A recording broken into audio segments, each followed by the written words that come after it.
Hi, excuse me. Hi, this is James Eade of the Eade Foundation. You can call me Jim.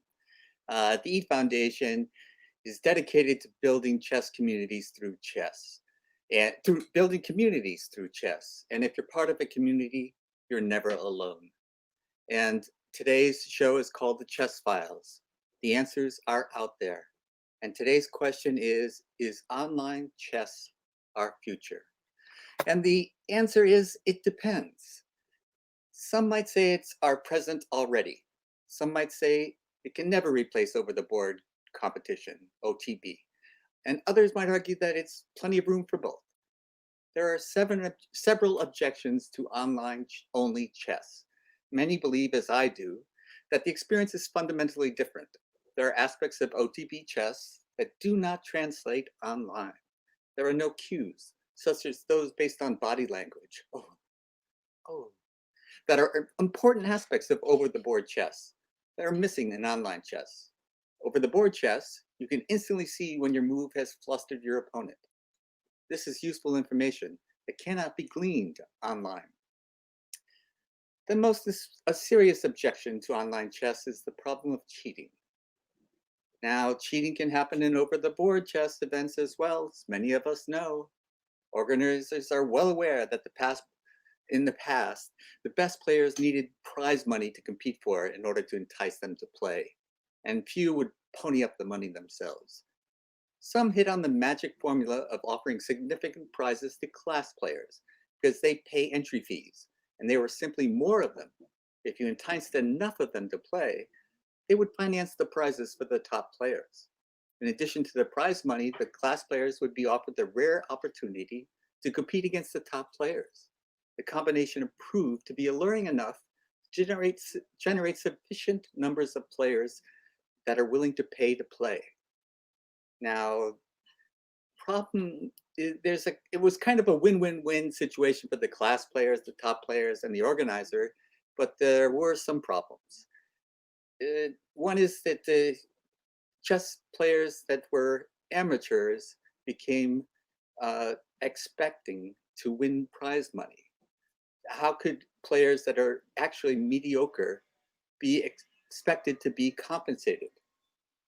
Now, the professionals, sure, of course, they should be compensated, but the amateurs, maybe not.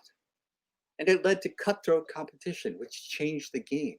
For the over-the-board players that began playing when I began playing, it was a much different experience.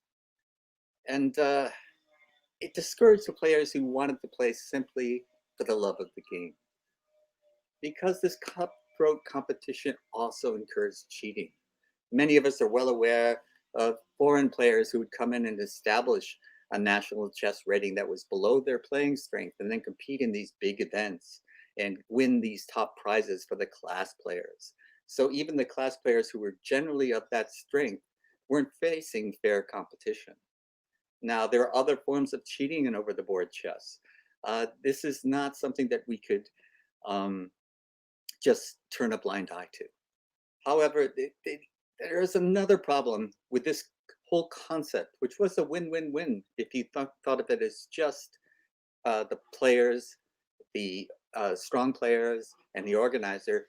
But it happened to be a stifling effect on the local organizers who are just paying low prize money, low, low entry fees, low prize money kinds of tournaments that we used to play in for the love of the game.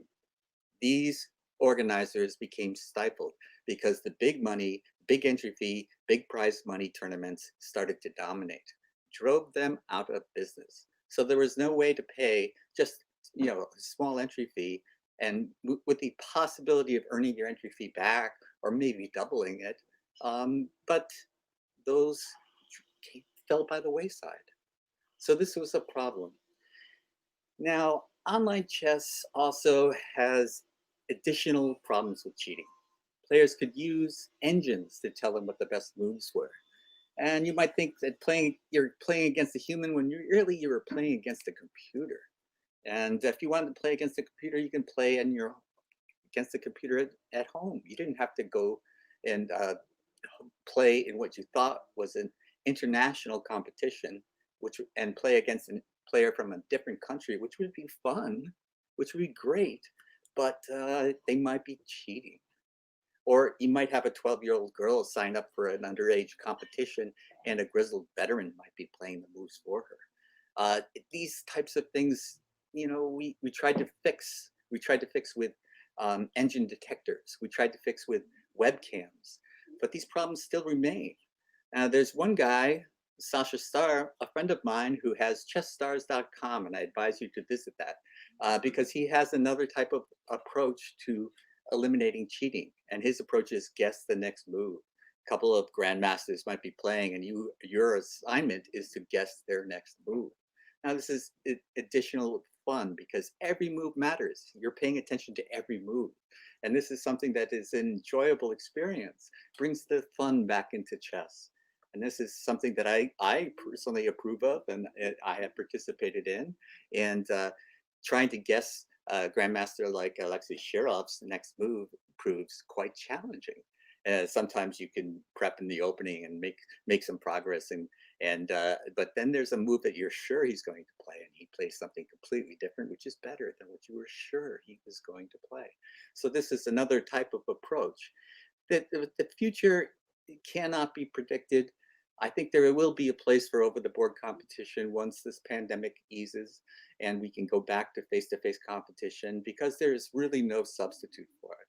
But there is also a place for online chess. I strongly believe that. Online chess is something that I don't participate in so much myself, but I think the young players can play so many players from so many places around the world. And at the EAT Foundation, we don't care what country you live in. We don't care what language you speak. If you play chess, you're part of the chess community. And if you're part of a community, you're never alone. So this is James Eade. You can call me Jim from the Eade Foundation. And this is the Chess Files. The answers are out there. Thank you for joining. And I wish you all the best. And every Friday, 1 Eastern, 10 Pacific, we're going to bring you the Chess Files. Next week's question will be told to you next week. Thank you. Thank you so much.